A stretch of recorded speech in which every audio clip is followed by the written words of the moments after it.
আব্বা, ও আব্বা, আব্বা।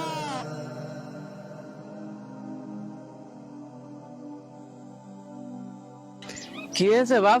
এদিকে আসো। এতদিন ধরে আমার বাইক কেনার কথা কইছে, আমার বাইক কই? আমার সব বন্ধুদের বাইক আছে, আমার কেবল একটা বাইক নেই। আমার সব বন্ধুরা আমার খেত কই? বাবা রে, আমি হলাম দিন মজুর। এই দিন মজুরি করেই খাই। একটা বাইসাইকেল কেনার ক্ষমতা আমার নেই। তুই আবার মোটর সাইকেলের কথা কইস কি করে? কদিন তুমি আমার জীবনে কি দিয়েছো আমি এত সাথে বুঝিনি। আমার বাইক লাগবেই, দরকার হলে ভিডিও বাড়ি বেঁচে হলেও আমার বাইক কিনে দেওয়া লাগবে। তুই যাই বলিস, আমাদের শেষ সম্বলটুক বেচে আমি তোর টাকা দিতে পারবো না। বাবা, বাবা,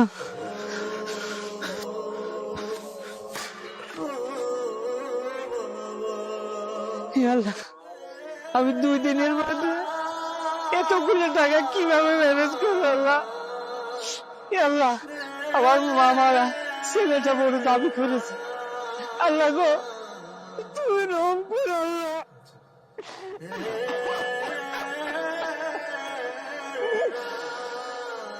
আল্লাহ, অবস্থা পশ্চিম মাঠে জমির অবস্থা থাকা থাকা মাদ্রাসা। আপনি এ নিয়ে কোনো টেনশন করিবেন না। ওয়ালাইকুম আসসালাম। ওয়ালাইকুম আসসালাম ওয়া রাহমাতুল্লাহ। কি অবস্থা রশিদ মিয়া? মাদ্রাসা খুব বিপদে পড়ে আপনার কাছে আসলাম। আমাদের বাড়ির জমিটুক বন্দুক নিয়ে আপনি আমাদের 3 লাখ টাকা দেন, তা নাহলে আমার মরা ছাড়া কোনো গতি থাকবে না। দেখি তুমি কি নিয়ে আসছো দেখি। আমাদের বাড়ির জমিটুকুই সম্বল, তাছাড়া আমার আর কিছু নেই।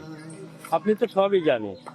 মাদ্রাসা ভালো করে কাগজপত্র আপনি দিলেন তো রশিদ মিয়া। তোমার যে কাগজের জমি দেখছি, এ জমি দিয়ে তো তোমার 1 লাখ টাকার বেশি তো দেওয়া যাবে না। আপনি যেভাবে হোক আমার 3 লাখ টাকার ব্যবস্থা করে দেন, না হলে আমাদের জীবনটা হয়তো চলে যাবে না। মাদ্রাসা আপনার কাছে আমি অনুরোধ করে বলতেছি, আপনি আমার জীবনটা বাঁচান। আপনি ছাড়া আমার আর কোনো ভরসা নেই। আমি সব জায়গায় চেষ্টা করেছি। আমি শেষমেশ এই জমির দলিল দিয়ে আপনার কাছে টাকা নিতে আসলাম। সব ঠিক আছে, কিন্তু এই জমি কিনলেও তো এত টাকা বেচা বিক্রি হবে না। মাদ্রাসা দলিল দেখে ওর যে কোথাও অবস্থা, ও জীবনও মনে হয় না যে এই জমির দলিল আর ফেরত লিবার পারবি। আপনি রেখে দেন, 1 মাসের সময় দেন, যদি না পারি জমি আপনার। বুঝছেন, সবই বুঝলাম, কিন্তু তোমার বাড়ির জমিটা নিয়ে তো আমি তো কোনো চাষবাস করতে পারবো না। তোমার একটা শর্ত দিচ্ছি, তুমি যদি রাজি থাকো তাহলে একটু চেষ্টা করে দেখতে পারলাম। আপনি আমার যে শর্ত দেন আমি সেই শর্ত মেনে নেব।